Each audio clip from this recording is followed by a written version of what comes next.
Welcome, my friends, to Death on the Gambia. I'm your host, the Deckhand, and it's my job to answer any questions you have about the game and to make sure everyone has fun. I'd like to show you a little of what will happen while you are playing the game. Come on!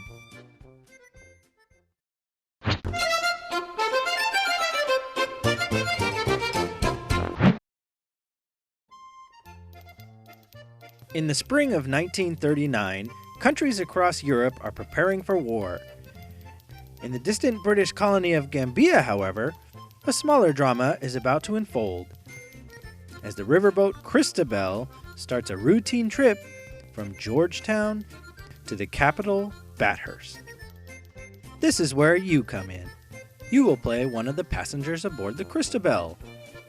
Perhaps a tourist, a doctor, a missionary, a detective, an artist, or a big game hunter. Each passenger will have dark secrets to keep, and goals that they must complete before the Christabel's journey ends. The passengers will have various items, such as guns, money, and travel papers to help them. They can form alliances, blackmail or bribe each other, steal items and money, and maybe even try to kill one another. A word of advice to you, my friends, is to avoid being the recipient of such aggression. Such an effect could have dangerous consequences, very dangerous indeed.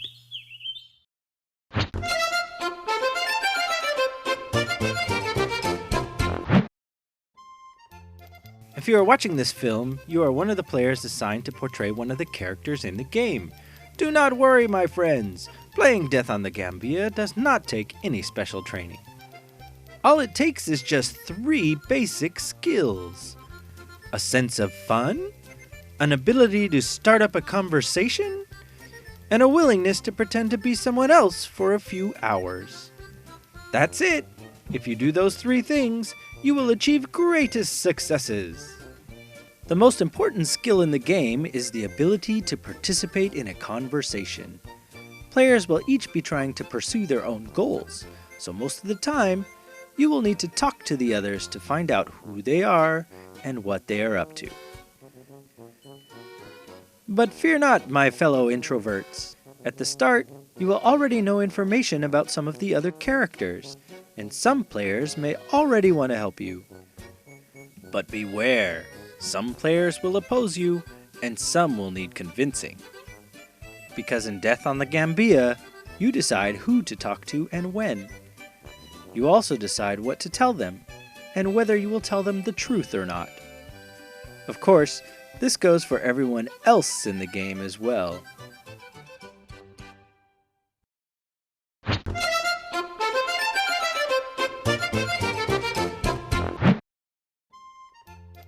Aside from conversation, perhaps you will want your character to take action.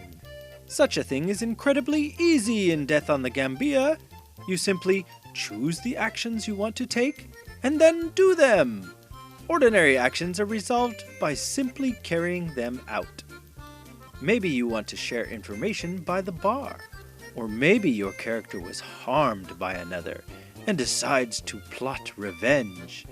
It's all up to you. If you want to try something unusual, see the deckhand first, so they can oversee and give you more detailed rules if it's necessary. For example, should your character wish to attack any of the other characters, don't just jump in and do it.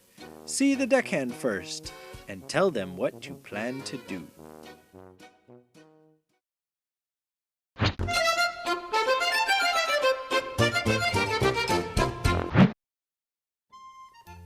When you arrive on the date of the game, you will receive a valuable packet of information.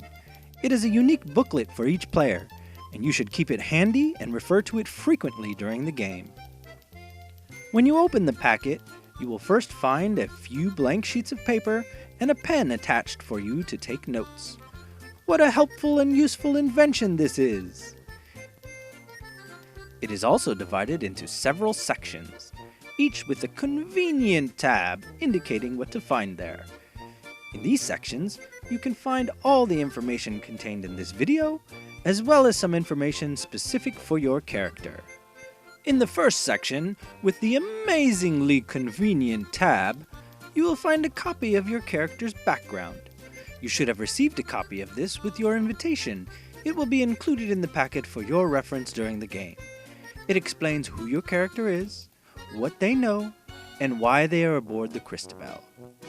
This is a good place to start to understand your character. The second section, also with an extremely convenient tab, is listed as Other People. In it is the information your character knows about the other passengers aboard the Christabel. You can use this information however you want during the game, to help or to hinder your fellow passengers. Just be sure to use this information wisely. The third section, labeled Goals, reveals the motivations for your character. This is the essence of what will inspire you during the game. You should try to achieve as many of these goals as possible, and you should do your best to attempt every single goal listed here.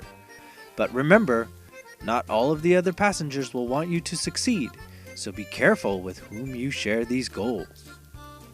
What would a player be without any abilities? In this fourth section, you will find yours. These carefully honed skills let you do special things to help you achieve your goals. They're usually self-explanatory, and you should try to use these abilities whenever you find it advantageous. Many of the abilities have a limited number of uses, and each time you use an ability like this, you must check off a circle. Once all of the circles are checked, you may no longer use that ability. Take heed of these next few sections, my friend, as they hold very important information about yourselves that you may not want to share, for they hold your dark secrets, and also clues that you alone will know. Each of these secrets and clues can be affected by abilities, so safeguard them as much as you want. While you can show your secrets and clues to whomever you like, you will probably not want to reveal your secret very often. The final, and arguably the most convenient of the convenient tabs, holds the location of items.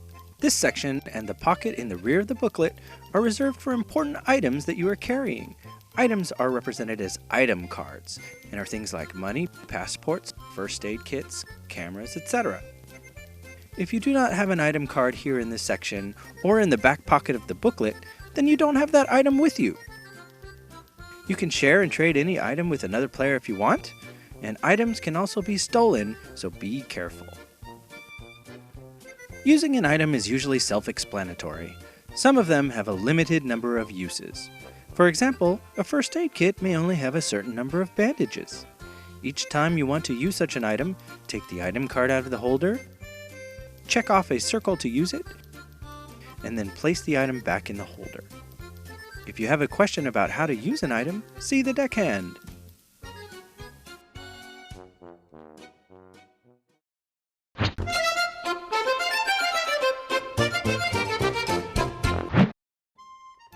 Getting started is sometimes a difficult thing to do without any guidance.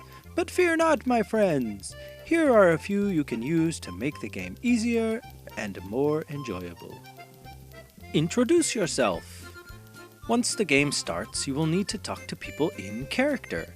The easiest way to do this is to introduce yourself as your character.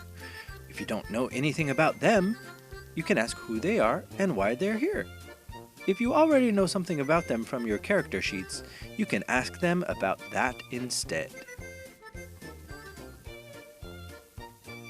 Find your friends and enemies. In Death on the Gambia, there are those that will help you and those that will oppose you. It is important to find both, although to get your friends to help you, you may have to do something for them in return. Use your abilities. These are invaluable to helping you achieve your goals. Most have a specific number of uses, and there are no rewards for having some left over at the end of the game. Think carefully about who you want to play them on. Review your character booklet. If you find yourself at a loose end, find a quiet place and reread your character packet. You may find that there's someone you haven't spoken to yet, or something you need to do. Ideally, you won't need to talk to the deckhand to achieve your goals. You should consult the host if you have a question about the rules, but you certainly shouldn't ask for help in solving your goals, as those are up to you.